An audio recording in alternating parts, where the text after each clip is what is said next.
Yeah, let's talk first of all about the Padres. The Padres, the White Sox, the Yankees, Washington. There are a lot of different date lines as we look at the baseball notebook. Padres embark on a 6-game road trip in Milwaukee, then on to St. Louis. It sure looks like they're in a world of trouble. And when they come home from that 6-game roadie, and they're 61 and 67 as they go out, when they come home, 3 with the Giants, 3 with the Astros, 3 with the Dodgers. They have their work cut out for them. I don't know that they can dig out of the hole that they've created. We're waiting for the word on Robert Suarez, the relief pitcher, thrown out of the game on Wednesday.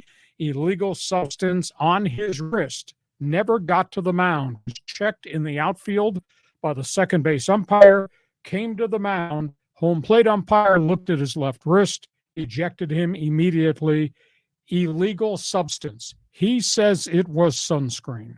I get a sense, though, Miami had been spying Robert Suarez in the past. I think they thought there was something amiss, and that's why they had him checked as he walked in from the bullpen and then double-checked on the mound. The other factor, and he argued sunscreen, but it was a rough substance. So was it sunscreen with rosin? Was it something else with rosin? And since you wear a long-sleeve shirt, why are you wearing sunscreen beneath a long-sleeve shirt? On top of that, it was on the wrist. It was on the underside of the glove. I'd hate to think this guy was cheating. Miami must have thought this guy was cheating. The guy's probably going to get suspended for 10 games because that's what's happened 3 other times this season. MLB must think Robert Suarez was cheating.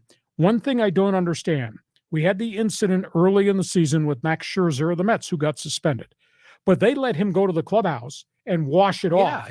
Came back on the mound and then still threw him out of the game. Right. But why was Suarez not afforded the opportunity if it was just sunscreen? But the fact that it was on the inside of the glove, just that looks very, very suspicious to me.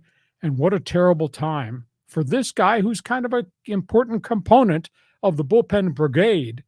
And he's pitched really well since coming off the disabled list. Why would you even risk it? So that's the Padre notebook. Let's go to the White Sox story. They're done. They fired everybody in the front office. White Sox get rid of Ken Williams, the team president, former general manager, got rid of general manager Ron Hahn. It's been a brutal rebuild. White Sox won the World Series, John, in 2005. Since that time, they have won 2 playoff games in 18 years. Wow. And, of course, this season is a miserable season.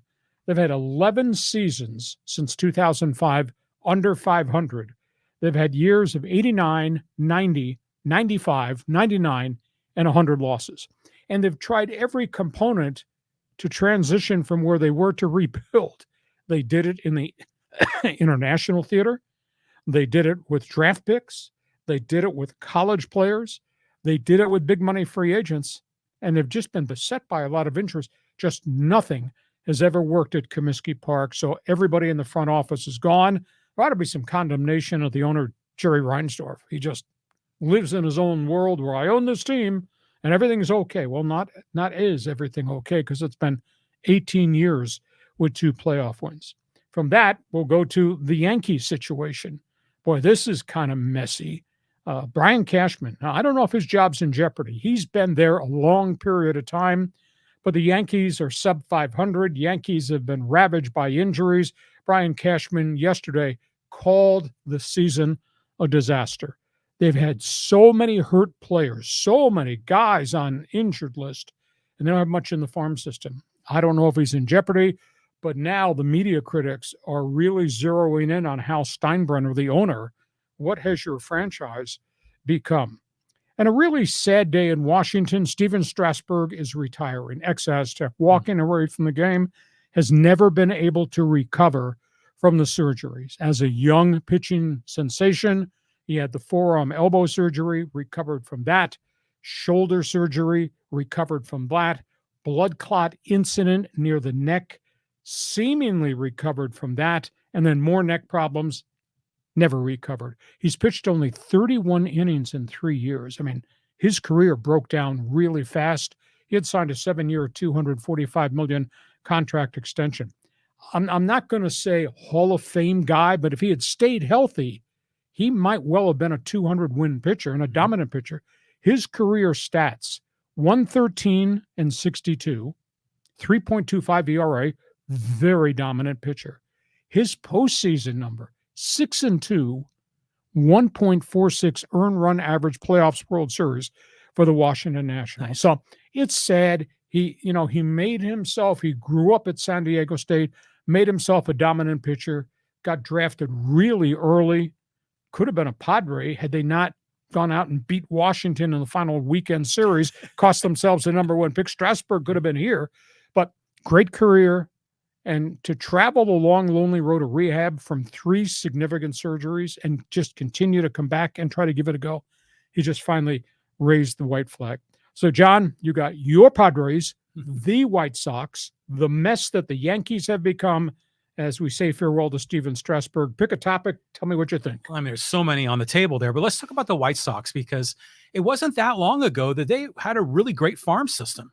And a lot of those players we were all expecting to be really good. I mean, like Eloy Jimenez, and there was a bunch of other names. Luis Robert, and I mean, yes, there was a whole collection, and they all got to the top, and they've never been able to stay on the roster. They're always hurt. Yeah, so it's so unfortunate because, the GM, the president, they're going to get blamed, right? Which makes sense. They got to take the heat. But isn't it weird how baseball gets so many injuries? I mean, you understand it in the NFL and the NBA to a degree, and with pitchers, but why all these position players getting hurt? Well, they train 11 months of the year and they play really hard. So therefore they run into fences and they get hurt. And there have been a bunch of them this year. And guys blow out knees running the bases, and guys get hurt diving for balls and injure a shoulder. So, I mean, the injury situation, I think, is a lot more significant in baseball now than maybe it was 10 years ago or 20 years ago, because these guys are fanatics about training. Now, what are you going to do about the Yankees? Oh, they need to be a substantive team. They need to be a competitive team. I mean, they're the evil empire, right? At least for some of us West Coast fans. But again, it's just like the injury thing blew everything up, just like the White Sox. So, again, I go back to comparing all these franchises and their strategies, and signing all those big names rarely works. We've seen that with the Yankees, the Mets, the Padres, where the Dodgers spend big money, but they have a strategy with a lot of good farm players. And it seems like that is the secret sauce. Do your friends in San Francisco know you're becoming a Dodger fan? Have they just heard this? I'm not a Dodger fan, but you got to give, props to what, they deserve respect. And what do we say about Strasburg's career? Oh, yeah. I mean, special guy, local hometown guy, one of 2 Aztecs that were MVPs in the finals of their respective sport. So we're all rooting for him, but it would have been the Padres' luck to get him, sign him to a $245 million deal and lose him. But didn't Strasburg leave money on the table when he retired? Because he has a few years left on his deal, doesn't he? He's in the middle of a 7-year, $245. Now, maybe insurance is going to cover that. I don't think he's given money back to the Washington Nationals, but what a cruel part of the game. I mean, this guy was dominant, and this guy had to reinvent himself a couple of times because of the significance of the injuries. He blew his elbow out at Syracuse in AAA, and he came back. And then there was the shoulder issue. Then he came back. Then there was the blood clot in the shoulder issue. They had to remove a rib, and he tried to come back from that. And then then he developed a neck situation. Jeez. And that's the thing he never recovered from. And you think, I mean, he spent in excess of maybe almost 3 years trying to rehab, and just kept having setback after setback. And then he left spring training after another flare-up, and that obviously was the end of the equation. But what a really fine pitcher. And, maybe we argue, maybe he's the greatest Aztec baseball player of all time, with all due respects to Mr. Padre Tony Gwynn. But holy cow, yeah. No, I mean, he's up there, but he's not the number one. I mean, who else? So what other ball players? I mean, there's Mark Grace, Bud Black. I mean, what other ball players played there? Tony Gwynn Jr., Bobby Meacham. Meacham. Yeah, I mean, there were a whole bunch, but at the end of the day, we'll put Strasburg right next to Gwynn as being a great Aztec for life. So no doubt. But phenomenal. Tough break. I mean, imagine just spending your whole life playing ball, getting to the highest level, and then everything starts breaking down. It's got to be the most frustrating thing in the world. And then you rehab and you're ready, good to go, and you break down again and something else breaks. And Yeah. just kept happening to Steven Strasburg. Speaking of breaking